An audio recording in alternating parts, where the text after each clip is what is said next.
آج کے ہمارے پوڈ کاسٹ میں بہت ہی خاص مہمان موجود ہیں۔ یہ اسکاٹ لینڈ کی بہت ہی معروف شخصیت ہیں اور یہ اسکاٹ لینڈ کے سابق وزیر اعظم بھی ہیں۔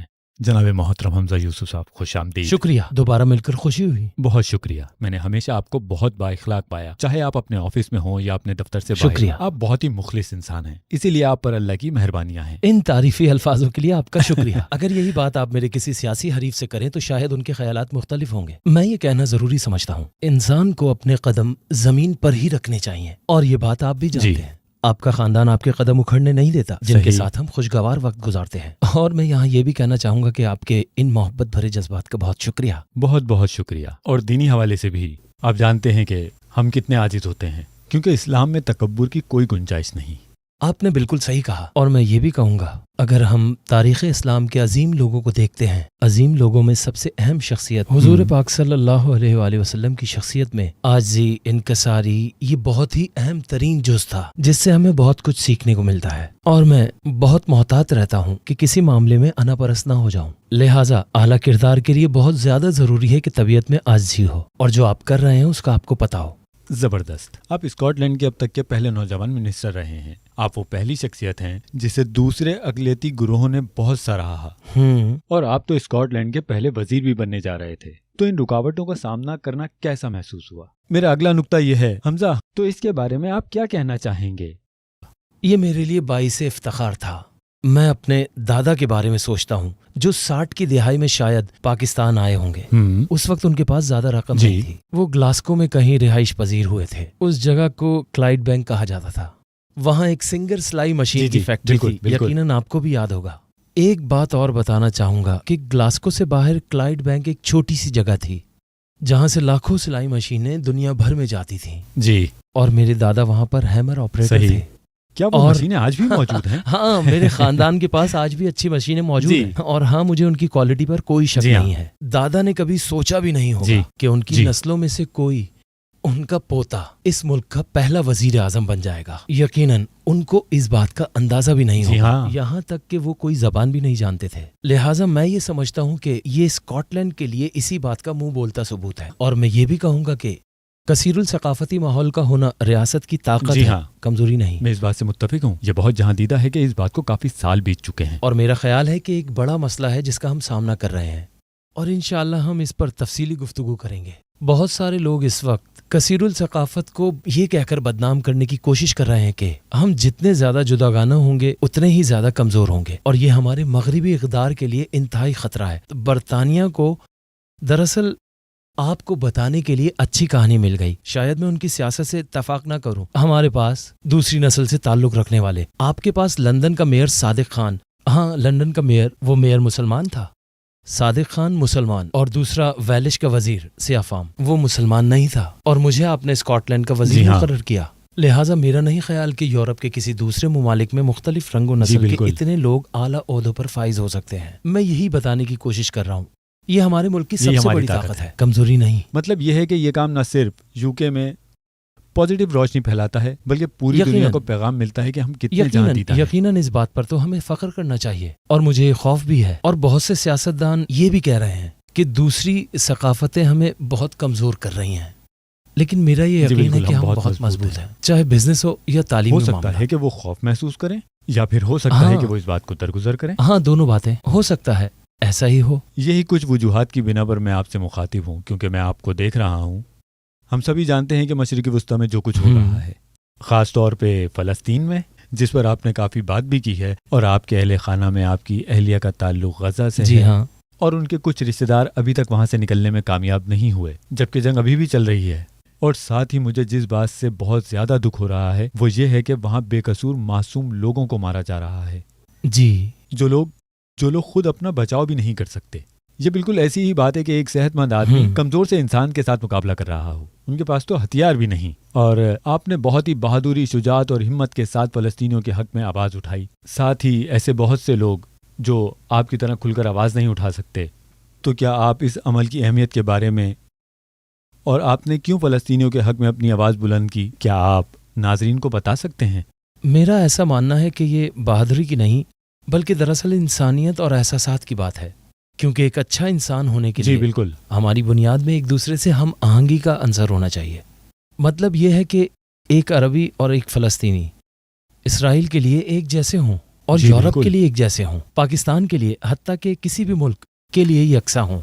جی ہاں. ایک منٹ میں ہزاروں لوگوں کو جو تصویروں میں دیکھا، بلکہ 15 ماہ سے محض اتنا ہی نہیں ہوا بلکہ ہزاروں کی تعداد میں مار دیا گیا، بلکہ ہزاروں سے بھی زیادہ معصوم لوگ، عورتیں، بچے اور بوڑھوں کو جی اس جرم میں مار دیا گیا جو جرم انہوں نے کبھی کیا ہی نہیں تھا. یقیناً 7 اکتوبر کو جو کچھ ہوا اس کی مذمت کرتا ہے ہر کوئی. ہمارا عقیدہ اور انسانیت کے اندر کوئی ایسا عذر نہیں جو کہ اس بات کی اجازت کسی بھی شخص کو دے کہ بے گناہ کو قتل کرنا جائز ہے. معصوم لوگوں کو مار دیا گیا جو کہ 7 اکتوبر کو دنیا نے دیکھا. بے شک اس پر ہم سب پرزور مذمت کرتے ہیں، لیکن آپ کا اخلاق محض انسان کے قتل کی پرواہ کر رہا ہے اور دوسرے کی نہیں. تو پھر یہاں پر میں آپ سے یہ کہوں گا، آپ کی اس انسانیت پر بہت سے سوالات جی ہاں بالکل. تو بات یہ نہیں کہ میں فلسطین کا حامی ہوں یا مسلمانوں کی بات کر رہا ہوں، بلکہ حقیقت یہ ہے کہ میں انسانیت کا حامی ہوں. مجھے یہ سب دیکھ کر بہت دکھ ہوتا ہے، ایک باپ ہونے کی حیثیت سے بچوں کو مرتے دیکھنا، اور ایسا کرنے والوں کو کوئی پوچھنے والا نہیں. جی بالکل، یہ تو واقعی بہت دردناک صورتحال ہے. کوئی بھی مذہب عام انسانوں کے قتل کی اجازت نہیں دیتا. جی ہاں بالکل. دراصل معاملات اس نقطے کے گرد گھومتے ہیں کہ اس کے لیے ہمارے پاس بین الاقوامی قانون موجود ہے جس کا اطلاق یکساں طور پر نہیں ہوتا. یہ بہت بڑی زیادتی کہلائے گی. جی بالکل. جو قانون ہے وہ لاگو کرنا ہے، چاہے مسلمان ہو، عیسائی ہو، یہودی ہو، ملحد ہو، یا پھر وہ کسی بھی مذہب سے ہو. بین الاقوامی قانون آپ کی حفاظت کرتا ہے. اور جو کچھ بھی غزہ میں ہو رہا ہے، مجھے دکھ ہے، بہت دکھ ہے کہ میں اس بدترین ظلم کو روکنے میں ناکام رہا اور کچھ نہ کر سکا. صحیح. ہسپتالوں پر بم گرائے، ریفیوجی کیمپ پر بم گرائے، اسکولوں پر گرائے، اور اب یہ حال ہے کہ 75% غزہ میں پانی ہی نہیں ہے. اسی طرح غیر انسانی حالات کی وجہ سے ہزاروں بچے، خاص طور پر نوزائیدہ بچے بے موت مار دیے گئے. ان غیر انسانی حالات کا ذمہ دار کون ہے؟ وہ لوگ جو غزہ پر بمباری کر رہے ہیں. ان میں سے کسی ایک فرد کو بھی سزا نہیں دی گئی. لہٰذا اگر بین الاقوامی قانون کی کوئی حیثیت بچی ہے تو اس کے تحت جن کے پاس ICC کی گرفتاری کا وارنٹ ہے، نیتن یاہو یا پھر اس جیسے ظالم ترین لوگ جو اس طرح کا ظلم کر رہے ہیں، ان سے حساب لینا چاہیے. اس حوالے سے حمزہ صاحب تقریباً 10 دن پہلے جنگ بندی کے آرڈر دیے گئے تھے، لیکن افسوس کے ساتھ کہنا پڑتا ہے کہ ان آرڈر پر عمل نہیں کیا جا رہا اور لوگ آج بھی مارے جا رہے ہیں. ہاں صحیح کہا. جنگ بندی کا مطلب کیا ہوا؟ ہاں صحیح کہا، آج بھی لوگ مارے جا رہے ہیں. آپ غور کریں تو توجہ اس وقت ویسٹ بینک پر ہے، تو اس کے پیش نظر تو غزہ میں جنگ بندی کا اعلان محض عارضی ہے.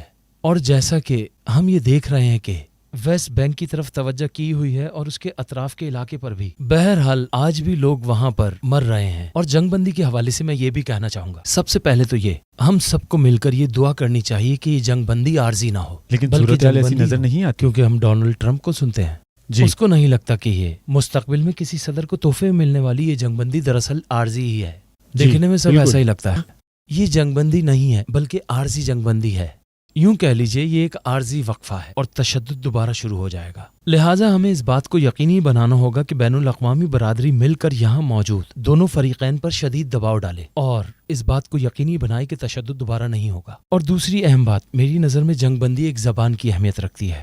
آپ دیکھیں بہت سے لوگ اور میڈیا پرسن اس جنگ بندی کو استعمال کر رہے ہیں جس میں اسرائیلی یرغمالیوں کو رہا کیا گیا اور فلسطینی قیدیوں کو رہا کیا گیا. اور یہ سب کچھ ان فلسطینیوں کے لیے نہیں کیا گیا جن میں 59 خواتین تھیں رہا کیا گیا. کچھ ان میں سے ایسے تھے جن پر کوئی الزام بھی نہیں تھا اور طویل عرصے سے انہیں قید میں رکھا گیا تھا. اور 21 معصوم بچے جن کی عمر تقریباً 15 سال بہت برا ہے. تو سمجھ نہیں آتا 15 سال کے بچوں کو یرغمال کیسے بنایا جا سکتا ہے؟ کیا یہ سب سمجھ آتا ہے؟ یہ تو بہت چھوٹے ہیں. ہاں بالکل. ذرا سوچئے، اگر آپ 15 سال کے ہوں اور میں آپ کو آپ کے گھر سے اٹھا لوں اور بغیر کسی الزام اور شک کے آپ کو قید یا نظر بند کر دوں اور کچھ بھی الزام تراشی کر کے یرغمال بنا لوں، یہ کتنے دکھ کی بات ہوگی.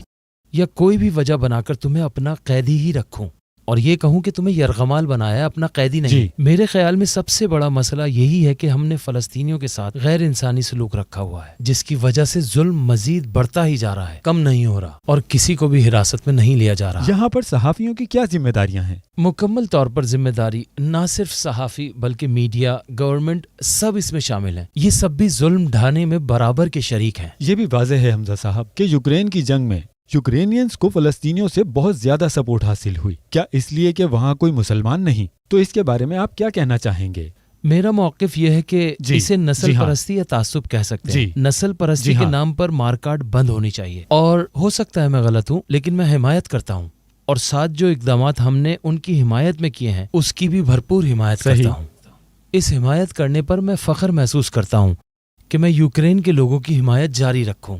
سب سے پہلے تو ہم ایک ایسی اسکیم بنائیں جو کہ ایک سپر اسپانسر اسکیم ہو. اس اسکیم کے تحت یوکرین کے باشندوں کو پناہ دینے کے لیے گھر کا انتظام کیا جائے. یہ وہ یوکرینینز ہیں جو کہ اس وقت جو بائیڈن کی جارحیت کا نشانہ بنے.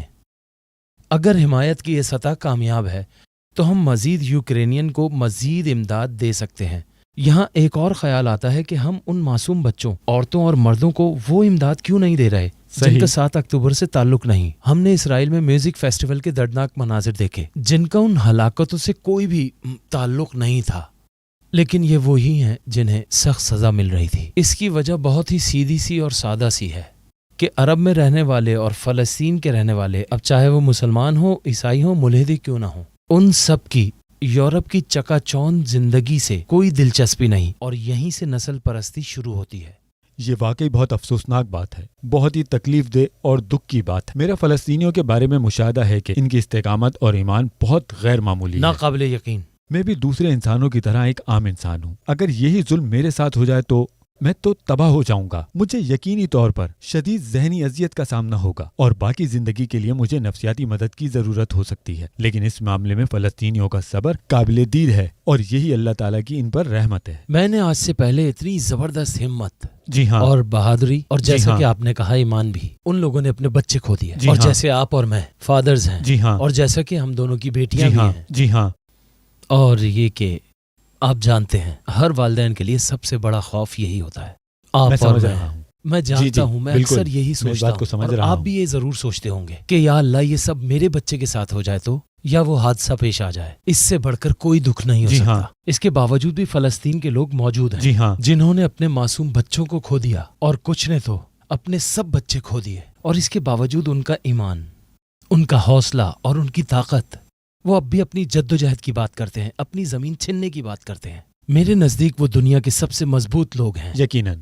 اور دوسری بات یہ ہے کہ جب لوگ فلسطین کے لیے چندہ دیتے ہیں تو حمزہ، میرے بہت سے دوست ہیں، میں کئی امیر بزنس مینوں کو جانتا بھی ہوں، وہ مدد کرنا چاہتے ہیں، میں عطیہ دیتا ہوں، لوگ عطیہ دیتے ہیں، لیکن بہت سے لوگ پریشان بھی ہیں کہ جب آپ فلسطین کے لیے امداد بھیجتے ہیں تو وہ رک جاتی ہے، وہاں تک نہیں پہنچ پاتی. آپ کی اس بارے میں کیا رائے ہے؟ دیکھیں، سب سے پہلے کیا فلسطین دوبارہ تعمیر کیا جائے گا؟ بتائیے. میرا خیال ہے آپ فلسطین کو دوبارہ تعمیر کرنے میں وقت لگے گا، اور اس پر اخراجات ہوں گے، اربوں نہیں تو کھربوں امریکی ڈالرز لگ سکتے ہیں. میرا خیال ہے کہ لوگوں کو یہ ضرور یقینی بنانا چاہیے کہ وہ کس ذرائع سے، اور اسی لیے کچھ قابل بھروسہ ادارے ہیں، جیسے مثال کے طور پر انرا کافی عرصے سے وہاں موجود ہے، اور میں انرا کو بہت اچھی طرح جانتا ہوں، وہ اچھا کام کر رہے ہیں، وہ سبھی لوگ. اسی طرح کچھ بہترین فلاحی ادارے ہیں جیسے کہ اسلامک ریلیف، جن کا میں خود حامی ہوں. تو آپ کے پاس ایسی بہت سی تنظیمیں ہیں جو بہترین کام کر رہی ہیں. میں یقیناً لوگوں کو تحقیق کی ترغیب دوں گا تاکہ امداد صحیح لوگوں تک پہنچے. یہ بہت ضروری ہوتا ہے کہ امداد ان لوگوں تک پہنچے جن کو اس کی ضرورت ہے، جو اس کے حقدار ہیں، تاکہ غزہ کی تعمیر ہو سکے. ہم دراصل اسکول، ہاسپٹلز اور کھانے پینے کی اشیاء، ان سب چیزوں سے پہلے تو وہاں کے لوگوں کو پانی چاہیے، انہیں کھانا چاہیے، ان لوگوں کو رہنے کے لیے چھت چاہیے. لیکن اس وقت جو حقیقت ہے وہ سردیوں میں چند بانسوں پر کمبل ڈال کر اس کے نیچے رہ رہے ہیں، اور اسی وجہ سے 2025 کے پہلے ہفتے میں ہی 74 بچے جاں بحق ہو گئے. صرف اتنا ہی نہیں بلکہ کچھ بچے تو ہائپوتھرمیا کا شکار ہو گئے. تو اسی لیے ہمیں عطیہ دینا چاہیے، اور میں یہ سمجھتا ہوں کہ سب سے پہلے میرے لیے ہی یاد دہانی ہے، میں عطیہ بھیجتا رہوں اور فیاضی کے ساتھ کرتا رہوں، کیونکہ غزہ کے لوگ سب سے زیادہ مستحق ہیں. اور ویسے بھی رمضان میں بہت زیادہ عطیات دیے جاتے ہیں. یہ دنیا کی سب سے بڑی نیکی ہے. اور دیکھیں، جب میں مسلمانوں کے بارے میں سوچتا ہوں تو میرے ذہن میں سب سے پہلا لفظ سخاوت آتا ہے. آپ تو جانتے ہی ہیں کہ مسلمان تو برطانیہ برطانیہ کے مسلمان سب سے بڑے ڈونرز شامل ہیں. اس پر رپورٹ بھی بنی ہے، لیکن اس پر ایک بہترین report Muslim council of Britain نے مسلم پاؤنڈ کے بارے میں تیار کی ہے، اور ہم واقعی سب سے زیادہ یا کم سے کم سخاوت کرنے والی کمیونٹی ہیں. اور جب بات زکوٰۃ کی آتی ہے، اور پھر رمضان ایک بہترین موقع ہے. ظاہر ہے بہت سے لوگ اپنی زکوٰۃ رمضان میں ہی دیتے ہیں. بہترین موقع ہوتا ہے تاکہ برکتیں بڑھیں. اور جیسا کہ میں اکثر کہتا ہوں کہ مجھے اس سے زیادہ کوئی مستحق قوم نظر نہیں آتی کہ جن پر آپ کو خرچ کرنا چاہیے. جی ہاں، بجائے ان غزہ لوگوں کے کے لوگ جو غزہ میں ضرورت ہیں مند وہ ہیں. زیادہ ضرورت مند ہے. میرا تو ایمان ہے جو ہاتھ مدد کے لیے اٹھتے ہیں وہ ان لبوں سے زیادہ مقدس ہیں جو صرف دعا کرتے ہیں. ہمیں عملی طور پر بھی مدد کرنی ہوگی. ہاں، میرا خیال ہے ہر کسی کو وہ کرنا چاہیے جو کر سکتا ہے. ہر کوئی مالی طور پر مدد نہیں کر سکتا، لیکن جو کر سکتے ہیں ان پر لازم ہے کہ وہ ضرور کریں. دیکھیں، آپ اور میں خوش نصیب ہیں کہ ہمیں اچھی نوکریاں اور تنخواہیں ملی ہوئی ہیں، اس لیے ہم دے سکتے ہیں. لیکن جو لوگ نہیں دے سکتے کیونکہ حالات واقعی بہت مشکل ہیں، وہ واقعی نہیں کر سکتے، لیکن انہیں اپنی آواز بلند کرنی چاہیے. کم از کم اتنا تو کر ہی سکتے ہیں کہ آواز اٹھائیں. چاہے ویسے ہی جیسے آپ اور میں بات کر رہے ہیں اس پوڈ کاسٹ میں، بالکل اسی طرح یا سوشل میڈیا پلیٹ فارمز پر بات کریں یا اپنے کسی ساتھی سے بات کر کے بتائیں کہ اصل حقیقت میں وہاں ہو کیا رہا ہے. یہ بہت ضروری ہے. کسی احتجاج میں شریک ہوں، لیکن کسی نہ کسی شکل میں عمل کرنا اس تباہی اور انسانیت سوز حالات کے سامنے میرا خیال ہے بالکل ناگزیر ہے. کچھ ڈاکٹرز نیو ہومز کے ہیں. مانچسٹر سے وہ فلسطین گئے اپنی جانوں کو خطرے میں ڈال کر، اور انہوں نے مجھے ایسی کہانیاں سنائی جو آپ کو رلا دیں گی. ہاں بالکل. میری بیوی نادیہ، اس کا بھائی غزہ کے ہاسپٹل میں سرجن تھا، بچوں کا سرجن. جی ہاں، ایک بڑے ہاسپٹل میں غزہ میں، اور جو کچھ اس نے وہاں پر دیکھا وہ ناقابل بیاں ہے. آخری بار جب اس نے مجھ سے بات کی تو وہ مجھے بتا رہا تھا کہ اسے کسی طرح کے ڈراؤنے خواب آتے ہیں. وہ تقریباً رات میں اکثر جاگ اٹھتا تھا. جو اس نے حقیقت میں دیکھا ہوتا تھا وہی خواب میں دیکھتا تھا. اس کا خوف اس کے دماغ پر سوار تھا. وہ وقت بہت مشکل تھا جب غزہ میں اس کو وہ ذمہ داری دی گئی تھی، جب لاشوں کے سر کٹے ہوئے تھے اور کسی کے ہاتھ پاؤں کٹے ہوئے تھے. اس کا کام تھا کہ پتہ لگائے یہ لاشیں کس کی ہیں اور یہ اعضا کسی جسم کے ساتھ جوڑنے ہیں. اور وہ یہ بھی کہتا ہے کہ آج بھی اسے وہ مناظر یاد آتے ہیں. میرا خیال ہے غزہ میں جو کچھ ہوا ہے اس کا ہم نے ایک چھوٹا حصہ تک نہیں دیکھا. ہم کچھ نہیں جانتے کیونکہ بین الاقوامی صحافیوں کو اندر جانے نہیں دیا جاتا. جی ہاں، یہ بالکل واضح ہے کہ اسرائیل نہیں چاہتا کہ آپ حقیقت جانیں. اور تو اور کچھ صحافیوں کو ایک گروہ میرا میں خیال ہے قتل کر بہت سے دیا. گزشتہ 20 سالوں میں جتنے بھی تنازعات ہوئے ہیں ان میں سب سے زیادہ صحافی غزہ میں قتل ہوئے. اگر میری یادداشت درست ہے تو درجنوں نہیں تو سینکڑوں مارے گئے، اور پھر بھی مغرب کے صحافیوں کی طرف سے کوئی احتجاج نہیں ہو رہا. اور یہ جی ہاں، ہمارے ساتھی ہیں، ہم صحافت کا حصہ ہیں. جی ہاں، ہمارے صحافیوں کو کیوں قتل کیا جا رہا ہے؟ تو کیوں ہمارے پیشے کو اور صحافیوں کو اس طرح سے معذور اور زخمی کیا جا رہا ہے؟ یہ واقعی بہت افسوسناک ہے. تو آپ کے بہنوئی کو تو یہ ڈراؤنے خواب آ رہے ہیں، اور جو لوگ دن رات اس ماحول میں گزار رہے ہیں انہیں تو اس سے بھی زیادہ خوفناک خواب آتے ہوں گے. جو نفسیاتی صدمہ برداشت کر رہے ہیں. میرا خیال ہے کہ وہ کسی بھی ایسی چیز سے کہیں بڑھ کر ہے جو ہم نے پہلے کبھی نہیں دیکھی ہو. اور یاد رکھیں غزہ کی آبادی بہت زیادہ نوجوانوں پر مشتمل ہے. جی ہاں، وہاں بہت سے نوجوان ہیں اور وہاں بہت سے بچے ہیں جنہیں یہ ظلم ان سب کو اپنی آنکھوں سے دیکھنا پڑ رہا ہے. جاں بحق بہن بھائیوں کو اپنے بستے میں اٹھا کر لے جانا پڑ رہا ہے. واقعی یہ ایک بڑا صدمہ ہے.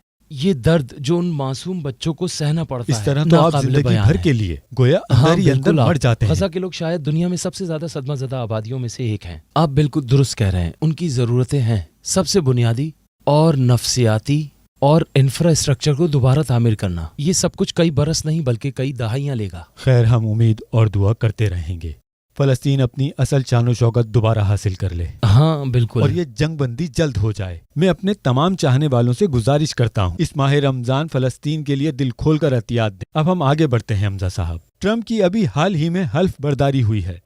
ڈونلڈ ٹرمپ اقتدار میں آ چکے ہیں. کیا آپ سمجھتے ہیں کہ فلسطین میں کوئی تبدیلی آئے گی یا حالات ویسے ہی رہیں گے؟ کیونکہ آپ نے ذکر کیا تھا کہ ٹرمپ کے ساتھ جنگ بندی عارضی ہو سکتی ہے. آپ کے خیال میں ٹرمپ کے برسر اقتدار آنے کا کیا اثر ہوگا؟ میرا خیال ہے پہلا نقطہ یہ ہے کہ آپ جمہوریت پر یقین رکھتے ہیں یا نہیں. میں تو رکھتا ہوں.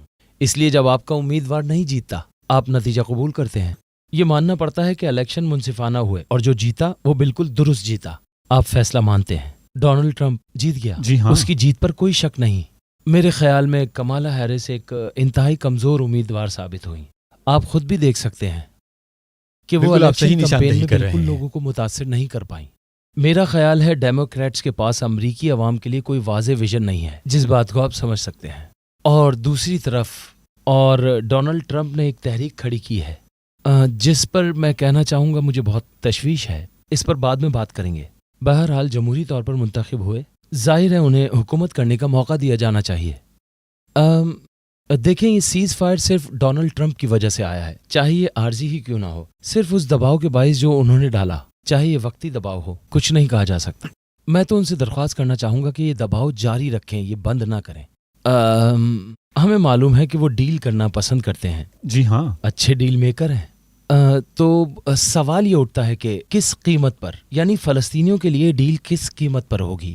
میرا خیال ہے ڈونلڈ ٹرمپ ایک بڑی ڈیل کے لیے سخت دباؤ ڈالیں گے، وہ اسے اپنی وراثت کا حصہ بنانا چاہیں گے۔ ان کے پاس صرف 4 سال ہیں، اس کے بعد دوسرا ٹرم نہیں ہوگا۔ ہاں بالکل ٹھیک کہہ رہے ہیں، ان کی عمر بڑھتی جا رہی ہے، وہ اپنی وراثت کے بارے میں ضرور سوچیں گے۔ وہ چاہیں گے کہ مشرق وسطیٰ کا سب سے بڑا تنازع کا حل صرف اور صرف ان کے نام سے جانا جائے۔ یہ تنازع 1940 کی دہائی کے آخر سے جاری ہے، اسرائیلیوں اور فلسطینیوں کے درمیان، اور وہ یہ کہنا ضرور چاہیں گے کہ میں ہوں جس نے اسے حل کیا، لیکن سوال یہ پیدا ہوتا ہے کہ وہ کس قیمت پر کریں گے۔ واضح رہے فلسطینی زمین پر مزید قبضہ نہیں ہونا چاہیے، فلسطینی زمین کی مزید چوری نہیں ہونی چاہیے، ان کے لیے وہ زمین نہایت تنگ ہوتی جا رہی ہے۔ جی ہاں بالکل، کیونکہ مسلسل زمین سکڑتی جا رہی ہے، اور یہ سب کئی سالوں سے نہیں بلکہ کئی دہائیوں سے ہوتا آ رہا ہے۔ تو کوئی بھی معاہدہ ایسا ہونا چاہیے جو 2 ریاستی حل پر مبنی ہو، اور جو فلسطینی ریاست کے برابر حقوق کو تسلیم کرے، جیسے کہ ابتدائی ریاست میں حقوق تھے اور دونوں اکٹھے رہتے تھے۔ تو دیکھیں ڈونلڈ ٹرمپ کے بارے میں مجھے بہت سی باتوں کی فکر ہے جو وہ کہتے ہیں اور کرتے ہیں، لیکن یہ بھی واضح ہونا چاہیے کہ یہ جنگ بندی نہ ہوتی اگر ڈونلڈ ٹرمپ اقتدار میں نہ ہوتے۔ تو مطلب یہ ہے کہ قانون کی حکمرانی منصفانہ اور برابر ہونی چاہیے۔ یہ بالکل سادہ سی بات ہے۔ بہت سے لوگ 2 ریاستی حل کی بات کرتے ہیں، مگر وہ صرف زبانی کلامی وعدہ ہوتا ہے۔ وہ کہتے تو ہیں، لیکن جب آپ ان پر دباؤ ڈالتے ہیں کہ 2 ریاستی حل سے آپ کی مراد کیا ہے، تو وہ کہتے ہیں کہ ہم اسرائیل کو تو تسلیم کرتے ہیں لیکن فلسطین کو کبھی مستقبل میں تسلیم کریں گے۔ جانبدارانہ رویہ ہے۔ ہاں یہ بالکل جانبدارانہ رویہ ہے، اور یہ میری اپیل ہے برطانیہ کی حکومت سے، جو کہ بالکل نئی حکومت ہے، وہ اپنی طاقت کو استعمال کریں، 2 ریاستی حل کی طرف جائیں۔ انہیں وہی کرنا چاہیے جو آئرلینڈ نے، ناروے نے اور اسپین نے کیا، فوری فلسطینی ریاست کو تسلیم کرنا۔ آپ صرف ایک ریاست کو تسلیم کر کے 2 ریاستی حل کا دعویٰ نہیں کر سکتے۔ یہی وہ جگہ ہے جہاں برطانوی حکومت پر دباؤ ڈالنا چاہیے۔ خیر میں امید کرتا ہوں کہ یہ سب جلد ہو جائے۔ جہاں تک ڈونلڈ ٹرمپ کی حالیہ حلف برداری کی بات ہے، ہم سب نے ایلن مسک کو اسٹیج پر ہاتھوں کے کچھ اشارے کرتے دیکھا، اس بارے میں آپ کی کیا رائے ہے؟ آپ اسے صرف ہاتھوں کے اشارے کہہ رہے ہیں؟ میری نظر میں تو سب سے زیادہ نرم سفارتی اور بدقسمتی سے غلط تعبیر ہے اس نازی سلوٹ کی جو میں نے کبھی نہیں سنی۔ یہ نازی سلوٹ ہی تھا۔ چلے دیکھیں، میں آپ کو ایک بات سناتا ہوں، میں آپ کو 2 اقتباسات سناتا ہوں۔ جی ہاں۔ پہلا مایا انجلو کا جو شاندار مصنفہ ہیں، انہوں نے کہا کہ جب لوگ آپ کو دکھا دیں کہ وہ کون ہیں تو انہیں چھوڑ دو۔ جی ہاں۔ اور یہ دوسرا جو ہے وہ جو جارج آرول کی ڈسٹوپین کہانی ہے، تو پہلی بار ہی ان پر یقین کر لیں۔ دوسرا اقتباس ہے ناول، اس میں کہا گیا تھا کہ پارٹی کا آخری حکم یہ تھا کہ آپ اپنی آنکھوں اور کانوں کے ثبوت کو جھٹلا دیں۔ یہ تھا دوسرا اقتباس۔ ہم سب جانتے ہیں۔ جی ہاں۔ اور اگر وقتی طور پر نازی سلوٹ کو ایک طرف رکھ جی ہاں، جو کہ بہت مشکل ہے، لیکن مان لیں کہ میں ایسا کر لوں کہ نبیل موز جیسا کوئی عذر پیش کروں کہ ہوکی کوکی ڈانس تھا، تو تب بھی حقیقت یہی رہے گی۔ ان باتوں کو ایک طرف رکھیں۔ ایلن مسک کئی سالوں سے ہمیں بتا رہا ہے کہ وہ کون ہے۔ وہ سپورٹ کرتا ہے ٹامی رابنسن کو۔ ٹامی رابنسن نے کہا تھا کہ اسلام پرتشدد اور ظالمانہ نظریہ ہے۔ وہ جرمنی پارٹی AfD کو سپورٹ کرتا ہے۔ یقین کریں جو انتہائی دائیں بازو کی جماعت ہے۔ یہ صرف کبھی کبھار کوئی اینٹی مسلم بیان نہیں دیتی، بلکہ انہوں نے اپنے منشور کا ایک پورا باب اسلام کے خلاف تھا، جس کا عنوان تھا کہ اسلام یورپ کا حصہ نہیں۔ وہ تو گیرٹ ولڈر کو سپورٹ کرتا ہے، یہ جاننے کہ وہ اسلام کے خلاف ہے، وہ اسی لیے اس کو سپورٹ کرتا ہے۔ وہ ایک ڈچ سیاستدان ہے۔ جی ہاں۔ اس نے قرآن پر پابندی لگائی اور مساجد پر بھی، اور وہ نائجل فراج کو بھی سپورٹ کرتا تھا۔ فراج نے کہا کہ ریفارم پارٹی کی قیادت کے لیے وہ صحیح آدمی نہیں، شاید وہ مسلمانوں کے خلاف اتنا نہیں لگتا تھا ایلن مسک کو۔ تو حقیقت تو یہی ہے کہ ایلن مسک ہمیں دکھا رہا ہے کہ وہ دائیں بازو کو سپورٹ کرتا ہے، اور ہم یہ بھی جانتے ہیں کہ دائیں بازو کی انتہا پسندی کا موجودہ ہدف مسلمان اور اسلام ہے۔ یہ صرف انتہا پسندی اور دہشت گردی کے خلاف نہیں، پورے اسلام کو یہ کہنا چاہتے ہیں، پرتشدد، تاکہ اس بنیاد پر وہ قرآن پر پابندی لگا سکے، مساجدوں پر، مسلمانوں پر، تاکہ اسلام کو ایک فاشسٹ نظریہ ثابت کر سکے۔ یہ ہیں وہ لوگ جنہیں ایلن مسک سپورٹ کرتا ہے۔ ہاں، ہم سب کو اپنی آنکھیں کھلی رکھنی چاہیے، بجائے اس کے کہ ہم اس کی ٹیسلا، اسٹارلنک اور باقی چیزیں خریدیں۔ یہ تسلیم کریں وہ ایسا شخص ہے، تسلیم کرنا ہوگا وہ ایسا شخص ہے، اس کے خیالات خطرناک ہیں، جو اس دنیا کا سب سے طاقتور اور خطرناک انسان بن چکا ہے۔ کیا چیز اسے طاقتور بناتی ہے؟ کیا دولت کی وجہ سے طاقتور بنا ہے؟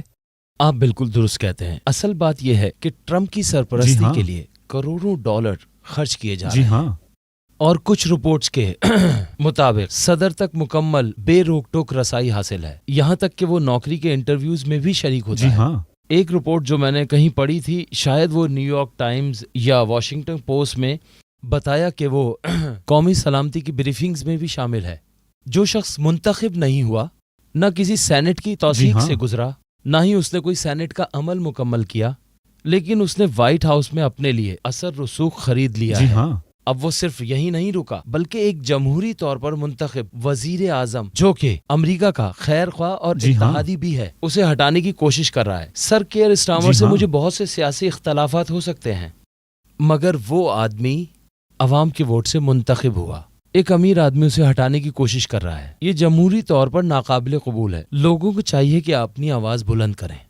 وہ اسے بے نقاب کر سکتے ہیں، وہ واضح طور پر سوشل میڈیا پر ہے، لیکن وہ خود اسے کنٹرول کرتا ہے اور اس کی مصنوعات کا بائیکاٹ بھی کرتا ہے۔ ہاں، اسے ویسے ہی بے نقاب کرنا چاہیے جیسا وہ ہے۔ جیسا میں کہہ رہا ہوں، وہ ایک انتہائی دائیں بازو کا حمایتی ہے۔ یہ شخص واضح طور پر اپنی پلیٹ فارم پر غلط معلومات کو بڑھاوا دیتا ہے، تو ہاں، اس شخص کو بے نقاب کرنا چاہیے۔ ہمیں یہ یقینی بنانا چاہیے کہ سوشل میڈیا پر غلط معلومات کے پھیلاؤ کے خلاف زیادہ سخت اقدامات کیے جائیں۔ پر جو بدسلوکی ہوتی ہے وہ نسلی اور اسلاموفوبک ہراسانی کا مکمل گڑھا ہے۔ اس لیے اس قسم کی ہراسانی کو کم کرنے کے لیے زیادہ سخت اقدامات کیے جانے بے حد ضروری ہیں۔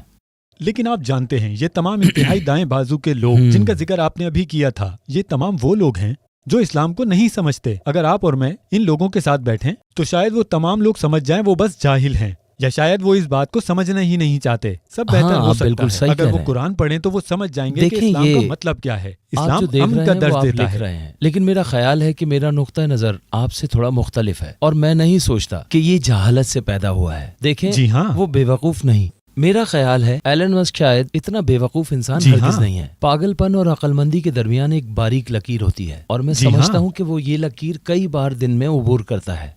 سچ کہوں تو وہ بے وقوف نہیں ہے، اس لیے یہ خیال کہ وہ کس طرح جاہل ہیں یا نہیں، سمجھتے ہیں کہ وہ کیا کر رہے ہیں۔ شاید اگر وہ قرآن پڑھیں یا مسلمانوں سے زیادہ بات کریں تو اپنا موقف بدل لیں گے۔ میں ایسا نہیں سوچتا۔ میرا خیال ہے کہ وہ نظریاتی طور پر متحرک ہیں۔ وہ واضح طور پر انتہائی دائیں بازو کی حمایت کرتے ہیں، اور ان میں انتہائی دائیں بازو کی ہم آہنگیاں بہت واضح ہیں۔ جو شخص مانتا ہے کہ اسلام اور مسلمان مغربی اقدار کے لیے خطرہ ہیں، اور میرا خیال ہے اسی لیے اس کا سامنا کیا جانا چاہیے، نہ کہ خوش کیا جائے۔ میں سمجھتا ہوں کہ حکومتوں کو مضبوط موقف اختیار کرنا چاہیے، اور اس بات کو یقینی بنانا چاہیے کہ لیکن وہ خود حکومت ہے، وہ وائٹ ہاؤس امریکہ میں آپ کیا کرتے ہیں؟ بالکل، آپ صحیح کہہ رہے ہیں۔ میرے امریکہ میں مسلمان دوست ہیں، اور مجھے ان کی بہت فکر بھی ہے۔ مجھے خوف ہے یہ آپ کے لیے خاص طور پر نہایت مایوس کن اور بہت ہی زیادہ مشکل ترین یہ 4 سال ہوں گے۔ یہ دنیا کے بیشتر حصوں کے لیے مشکل ہوگا، لیکن میرے خیال میں امریکی مسلمانوں کے لیے یہ خاص طور پر انتہائی مشکل وقت ہوگا، خاص طور پر جیسا کہ میں کہہ رہا ہوں، اس قسم کے لوگوں کی وجہ سے جن کی حمایت ایلن مسک کر رہا ہے۔ ٹرمپ بھی خود کی حمایت کرنے لگے شاید۔ خیر، ہم صرف امید اور دعا کر سکتے ہیں کہ خدا امریکہ اور دنیا کے مسلمانوں کے لیے یہ آسان بنا دے۔ ہاں، اور ہم اقدامات کر سکتے ہیں، دعا کر سکتے ہیں اور عمل بھی کر سکتے ہیں۔ سرگرم رہیں، منظم ہوں اور اپنی آواز بلند کریں انشاءاللہ۔ میرا اگلا نقطہ انتہائی دائیں بازو کا ہے۔ ہم نے ابھی اسکاٹ لینڈ کے حوالے سے انتہائی دائیں بازو کے بارے میں بات کی۔ جب وہاں انتہائی دائیں بازو کے لوگ موجود تھے، اسکاٹ لینڈ میں جب انتہائی دائیں بازو کے مسائل ہو رہے تھے یا پیدا کیے جا رہے تھے، تو وہاں ہنگامے کیوں نہیں ہوئے؟ آخر وہاں ایسا کیا تھا؟ قانون و نظم میں کیا اتنا اچھا تھا؟ میرا خیال ہے کہ زیادہ تر یہ سیاسی سوال تھا، اور میں یہ نہیں کہہ رہا کہ سیاستدانوں کی وجہ سے یہ ہنگامے ہوئے ہیں، لیکن میرا مطلب یہ ہے کہ کیا آپ صحیح ہیں؟ آپ کے پاس غلط معلومات تھیں۔ ساؤتھ پورٹ کے ارد گرد نائجل فراج اور دوسرے لوگ ہر قسم کی غلط معلومات، اشارات اور الزامات پھیلا رہے تھے۔ اور عوام بہت آسانی سے بہک جاتی ہے، اور پھر معاشرے کے وہ حصے ہیں کہ جو یہ سب خوشی سے قبول کر لیتے ہیں۔ اور ظاہر ہے ہم نے کچھ ایسا دیکھا جو میں نے اپنی زندگی میں کبھی سوچا نہیں تھا کہ کبھی دیکھوں گا۔ لوگ آسک پر اینٹیں پھینک رہے تھے، مسلمانوں پر حملے کر رہے تھے، مسلمانوں کے خلاف حقیقی پروگرامز ہو رہے تھے۔ لیکن آپ درست ہیں، یہ اسکاٹ لینڈ تک نہیں پھیلا۔ اور یہ کہنا یہ نہیں کہ اسکاٹ لینڈ کوئی مثالی جگہ ہے جو کسی بھی قسم کی نسل پرستی یا اسلامو فوبیا سے آزاد ہو۔ اور ظاہر ہے یہاں بھی اسکاٹ لینڈ میں نسل پرستی اور اسلامو فوبیا موجود ہے۔ میرا خیال ہے اس کا سبب یہ تھا کہ اگر میں اس عمارت کی بات کروں جس میں ہم موجود ہیں تو پچھلے 25 سالوں سے اسکاٹش پارلیمنٹ ہے، چاہے کوئی بھی سیاسی جماعت اقتدار میں رہی ہو یا کوئی اور، لیبر، SNP، کوئی بھی، ہم نے ان سے مثبت بات کرنے کی ہی کوشش کی، ہمیشہ کثیر الثقافتی مثبت طریقے سے بات کرنے کی۔ اسکاٹ لینڈ کو ضرورت تھی ہجرت کر کے آنے والوں کی۔ اسکاٹ لینڈ کی آبادی اور ڈیموگرافکس کئی سالوں سے غلط سمت میں جا رہی تھی، لیکن اقدامات کی وجہ سے سمت تھوڑی سی پھر درست ہوئی۔ دوسرے لوگوں کی ہجرت اسکاٹ لینڈ کی طرف رک گئی تھی، لیکن ملک کو ہجرت کی بہت زیادہ ضرورت تھی۔ اور میرا خیال ہے کہ مختلف سیاسی جماعتوں کے سیاست دانوں نے پچھلے 25 سالوں میں بہت سی مثبت باتیں کی، اس لیے ہجرت کثیر الثقافتی مسلمانوں اور تنوع کے بارے میں بحث اسکاٹ لینڈ میں برطانیہ کے کچھ حصوں کے مقابلے میں بہتر ہے۔ لیکن حقیقت میں بعض سیاستدان نسل پرستی یا اسلامو فوبیا کے شعلے بھڑکاتے رہے ہیں۔ مثال کے طور پر ہمارے پاس اسلام کے خلاف اپنی زبان استعمال کرنے لگے تھے، جس کے اندر اہم کردار ہمارے سابق ہوم سیکرٹری جو ملک کے سینئر عہدوں میں سے ایک پر فائز تھے۔ انہوں نے کہا کہ ملک اسلام نوازوں کے مکمل زیر اثر ہے۔ بنیادی طور پر یہ کہہ رہے ہیں کہ مسلمان، یہ ایک بہت ہی عجیب بیان تھا کہ مسلمان ڈاگ وزل ہیں، یعنی لوگوں کی توجہ حاصل کرنے، ہمارے اور دوسروں کے درمیان فرق پیدا کرنے کے لیے یہ بات کہی گئی۔ اور یہ وہ شخص تھا جو کہ سیاست میں سب سے سینئر عہدوں میں سے ایک پر فائز تھا۔ تو دیکھیں، یہی وجہ ہے کہ میرا خیال ہے کہ اسکاٹ لینڈ میں یہ بحث شاید بہتر رہی، ہو سکتا ہے میں غلط ہوں، ہمیں خود کو مطمئن نہیں ہونا چاہیے، لیکن اسکاٹ لینڈ میں بحث بہتر رہی۔ میں سمجھتا ہوں کہ ہمیں یہ یقینی بنانا ہوگا یہ پورے برطانیہ اور دنیا میں بھی حقیقت میں طاقت ہے، کمزوری نہیں۔ میں متفق ہوں۔ میرا اگلا نقطہ یہ ہے، حمزہ، ہمارے اور آپ کے ایک مشترکہ دوست ہیں جن کا نام ہے عمران خان۔ جب آپ عہدے پر تھے تو انہوں نے مجھے بتایا کہ انہوں نے آپ کو مبارکباد کا پیغام بھیجا تھا، اور جب میں آپ سے ملنے آیا تھا مجھے افسوس کے ساتھ کہنا پڑتا ہے کہ عمران خان کو 14 سال کی قید کی سزا ہوئی ہے۔ سب کا کہنا ہے کہ وہ سیاسی طور پر خاموش کر دیے گئے ہیں کیونکہ وہ بہت کھلے خیالات کے حامل ہیں۔ وہ بالکل اس طرح بولتے ہیں جس طرح آپ کھل کر بات کرتے ہیں، تو آپ بھی کھلے خیالات کے حامل ہیں۔ تو پاکستانی فوج نہیں چاہتی کہ وہ اقتدار میں آئیں، اور پاکستانی چاہے وہ بیرون ملک ہوں یا پاکستان میں کہتے ہیں کہ انہیں سیاسی طور پر خاموش کر دیا گیا ہے، کیونکہ اگر وہ باہر آ جائیں گے تو فوج کے لیے خطرہ بن جائیں گے، اور یہ بھی کہتے ہیں کہ اور ڈونلڈ ٹرمپ ان کی مدد کریں گے رہائی دلوانے میں۔ تو آپ کا عمران خان کے بارے میں کیا خیال ہے؟ میرا یقین کریں یہ بہت ہی زیادہ افسوس کی بات ہے۔ ایک انتہائی باصلاحیت اور عظیم رہنما ایسے قید میں ڈال دیا گیا ہے۔ دیکھیں، مجھے لگتا ہے جو بھی کہوں اس کا آغاز میں کھل کر اور بہت ہی صاف الفاظوں میں کروں کہ میں پاکستان میں کسی بھی سیاسی جماعت سے تعلق نہیں رکھتا۔ پاکستان کی کسی بھی سیاسی جماعت سے میرا کوئی تعلق نہیں۔ میں چاہوں تو کسی بھی پاکستانی سیاسی جماعت کے ساتھ میں کام کر سکتا ہوں۔ میں دل سے پاکستان سے بہت محبت کرتا ہوں۔ پاکستان ایک ایسا ملک ہے جو میرے دل سے بہت قریب ہے، یقین کریں۔ ظاہر ہے میری والدہ میرے والد کی سرزمین ہے، حالانکہ میری والدہ پاکستان میں نہیں کینیا میں پیدا ہوئی تھی۔ میرے والد صاحب پنجاب کے ایک چھوٹے سے شہر میں رہتے تھے، اس شہر کا نام تھا میاں چنو، جو پنجاب کے سینٹر میں واقع ہے۔ یہی وجہ ہے کہ پاکستان میرے دل کے بہت قریب ہے اور ہمیشہ میرے دل کے قریب رہے گا۔ اسی لیے مجھے بہت دکھ ہوتا ہے، یقین کریں مجھے بہت تکلیف ہوتی ہے مسلسل یہ خوفناک چکر دیکھتے ہوئے۔ جب بھی انتخابات آتے ہیں، حکومت میں شامل لوگ سیاسی مخالفین کو جیل میں ڈالتے ہیں۔ اگر یہ خوفناک چکر اسی طرح سے پاکستان میں یہ چکر چلتا رہا اور کسی نے روکا نہیں تو پاکستان کی جمہوری اصولوں کو نقصان پہنچتا رہے گا۔ اگر میں ان لوگوں کے بارے میں سوچوں تو جن کی سیاست نے مجھے متاثر کیا، ان میں سے ایک محمد علی جناح تھے، قائد اعظم، جو پاکستان کے بانی تھے، بانی ہے پاکستان۔ ہاں بالکل صحیح کہا آپ نے۔ اپنے وقت سے کئی دہائیاں آگے تھے وہ۔ انہوں نے مرد اور عورت کی مساوات کے بارے میں بات کی، مختلف مذاہب کی مساوات کے بارے میں بات کی، کہا کہ آپ اپنی کلیسا جائیں، اپنے مندروں میں جائیں، اپنی مساجد میں جائیں، آپ لوگ آزاد ہیں۔ انہیں جمہوریت پر یقین تھا۔ اور اب جو کچھ ہمارے پاس ہے وہ ایک خوفناک چکر ہے جہاں پر لوگوں کو جیلوں میں ڈالا جاتا ہے اور سیاسی مخالفین کو نشانہ بناتے ہیں. کسی کو جینے کا حق سیاستدان جیل بھی جا چکے ہیں، جیسے ہاں نواز بالکل شریف، صحیح کہا. شہباز میں شریف، بالکل agree کرتا زرداری. ہوں آپ کی بات سے. میں یہاں پر صرف عمران خان کی بات نہیں کر رہا. جی ہاں، آپ جانتے ہیں جب ایران نے یہ کیا جی ہاں. یا جب دوسروں نے یہ کیا، میں نہیں مانتا، میں ہرگز نہیں مانتا. جب انتخابات ہوتے ہیں لوگوں کو جیل میں ڈالنے کے لیے مختلف الزامات لگائے جائیں، جی ہاں، کیونکہ آپ لوگ عوام کے فیصلے سے بہت جی زیادہ ہاں. خوفزدہ ہیں. جی ہاں، میں جانتا ہوں اگر سیاستدانوں نے کچھ غلط جی کیا ہاں. تو اس کے جواب دہ ہونے جی چاہیے. ہاں، جی ہاں. لیکن یہ بات اتفاقیہ طور جی پر ہاں. ہو سکتی ہے. یہ الزامات اس وقت سامنے آئے جب انتخابات بالکل. قریب ہوں. یہی وجہ ہے کہ آپ عوام کے فیصلے سے خوفزدہ جی ہو ہاں. رہے ہیں. اور یہ میری اپیل ہے پاکستانی حکومت سے کہ ایک بار پھر داخلی جمہوریت اور عدلیہ کے لیے زبردست احترام یہ واقعی بہت ضروری ہے. اسی بنیاد پر میں یہ کہنا چاہوں گا کہ جمہوری اصول کسی بھی بنیاد پر کمزور نہ ہونے پائیں.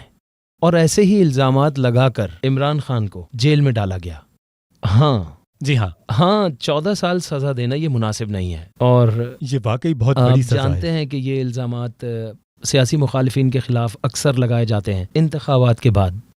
کبھی کبھی الزامات انتخابات سے پہلے بھی لگا دیتے ہیں، اور سب باتیں ملک کے جمہوری اصولوں کو بہت نقصان پہنچاتی ہیں. ایک ایسا ملک جو بہت صلاحیت رکھتا ہے، اگر یہ سلسلہ اسی طرح جاری رہتا ہے تو پھر ایسا ملک کبھی بھی ترقی نہیں کر سکے گا. لیکن عمران خان اور پی ٹی آئی کو بہت زیادہ حمایت حاصل ہے، چاہے وہ بیرون ملک کے پاکستانی ہوں یا پھر پاکستان میں. جب وہ کسی دورے پر جاتے ہیں یا کسی ریلی کا انعقاد کرتے ہیں تو لاکھوں لوگ شریک ہوتے ہیں. یہی وجہ ہے کہ ہر کوئی کہتا ہے کہ وہ قید میں ہیں کیونکہ وہ خطرہ ہیں، اور حکومت چاہتی ہے کہ لوگ ان ریلیوں میں شریک ہوں اور سڑکوں پر ہنگامے پیدا کریں. لیکن دوسری بات ڈونلڈ ٹرمپ کی ہے. انہوں نے کہا کہ وہ اپنے دوست عمران خان کو قید سے باہر نکالیں گے. ڈونلڈ ٹرمپ عمران خان کو بہت پسند کرتے ہیں. اگر قید سے آزادی ملتی تو وہ ڈونلڈ ٹرمپ کی افتتاحی تقریب میں شامل ہوتے. تو آپ کے خیال میں ڈونلڈ ٹرمپ ان کو رہا کروانے میں کامیاب ہوں گے یا نہیں؟ دیکھیں، ممکن ہے، لیکن میں غیر ملکی مداخلت کے زیادہ ہونے کے حوالے سے کچھ محتاط رہوں. جی ہاں، میں اپنی رائے دے رہا ہوں. میرا پاکستان پر کوئی اختیار نہیں جی ہے. بالکل، میرا میں اسی لیے آپ سے پوچھ رہا ہوں کہ نہیں دیکھیں، میری بات کا مقصد یہ ہے کہ میرا ایک سیاسی موقف ہے. اپنے موقف کا اظہار ہر کوئی کر سکتا ہے، سب آزاد ہیں. میرا بالکل بھی پاکستان میں کوئی اثر رسوخ نہیں ہے. ظاہر ہے میں اس وقت کے کچھ اہم سیاسی کھلاڑیوں کو جانتا ہوں، لیکن میرے پاس پاکستان کی سیاست پر غیر معمولی اثر رسوخ نہیں ہے. اور یہ ایک مسئلہ ہے جو پاکستان کو خود ہی حل کرنا ہوگا، نہ کہ غیر ملکی مداخلت کے ذریعے، یا پھر نہ کہ غیر ملکی حکومت پاکستان سے یہ مطالبہ کریں کہ کیا کرنا ہے. لہٰذا پاکستان کے طریقے بدلنے چاہیے. مجھے امید ہے کہ حکومت پاکستان کو ڈونلڈ ٹرمپ یا برطانیہ کی حکومت یا دنیا کی کسی اور حکومت سے فون کال کی ضرورت نہ پڑے. ایسا ہونا چاہیے. میرا مطلب پوری دنیا سے، بلکہ وہ خود یہ دیکھے کہ پاکستان کے لیے بہترین راستہ وہ ہے جو بانی پاکستان قائد اعظم محمد علی جناح کے اصولوں پر مبنی ہو. ان میں سے ایک اصول یہ بھی تھا کہ عوام کے فیصلوں سے ہرگز نہ ڈرو، بلکہ عوام کے فیصلوں کو قبول کرنا ہوگا. اور میں امید کرتا ہوں کہ وہ یہ سب جلد سمجھ جائیں گے. کیونکہ عمران خان کی بہت سی ریلیاں ہو چکی ہیں اور بیرون ملک پاکستانی جیسے امریکہ، یورپ اور انگلینڈ میں ان کی حمایت کر رہے ہیں. پاکستانی حکومت کو اس کی کوئی پرواہ نہیں، وہ اپنی مرضی کے مطابق کام کر رہے ہیں. دوبارہ میں اپنے اسی نقطے کی طرف آتا ہوں. یہ پاکستان کی حکومت کے بارے میں ہے. مجھے امید ہے اس چکر کو سمجھیں. جیسا کہ اس سے پہلے بھی آپ نے ذکر کیا کہ بہت سارے لوگ جیلوں میں گئے. عمران خان، نواز شریف، شہباز شریف، زرداری، مشرف، یعنی ہر وہ شخص جو اس دور میں کسی نہ کسی عہدے پر فائز رہا اور بعد میں جیل میں گیا. اور عموماً یہ انتخابات سے پہلے ہوا کرتا ہے. اور میرا خیال ہے اگر پاکستان اسی راستے پر چلتا رہا، اسی چکر کو جاری رکھا، تو جیسا میں کہہ رہا ہوں یہ اپنے جمہوری اصولوں کو نقصان پہنچاتا رہے گا، جو کہ قائد اعظم محمد علی جناح کے خواب، نظریات اور ویژن سے بہت دور ہے. واقعی افسوس کی بات ہے. عمران ایک عظیم رہنما ہو سکتے تھے. وہ بہت ذہین ہیں، کافی پڑھے لکھے ہیں، ہوشیار ہیں اور بہادر بھی ہیں. میرا خیال ہے آپ بھی ملک کے لیے ایک عظیم رہنما ہو سکتے ہیں. لیکن دوبارہ یہ پاکستان کے عوام کے فیصلے پر ہونا چاہیے. انہیں ایک انتخاب کا موقع دیا جانا چاہیے. ان کا انتخاب محدود نہیں ہونا چاہیے. جیسا کہ آپ دیکھ رہے ہیں اگر سیاسی رہنما جیل میں ہے تو انہیں ووٹ دینے کا موقع نہیں ملتا، چاہے آپ کسی بھی ملک سے ہوں، Pakistan, Scotland, United State یا پھر کسی بھی ملک سے ہوں. آپ کو عوام کے فیصلے سے نہیں ڈرنا چاہیے. پھر چاہے عوام کا جو بھی فیصلہ ہو اسے آپ کو قبول کرنا چاہیے اور لوگوں کو انتخاب کی آزادی دینی چاہیے. مجھے امید ہے کہ حکومت پاکستان اس چکر کو توڑ دے اور جلد اس سے باہر آئے، جو چکر ہم نے پاکستان پر کئی دہائیوں سے حاوی دیکھا ہے. انشاءاللہ. میرا اگلا سوال یہ ہے کہ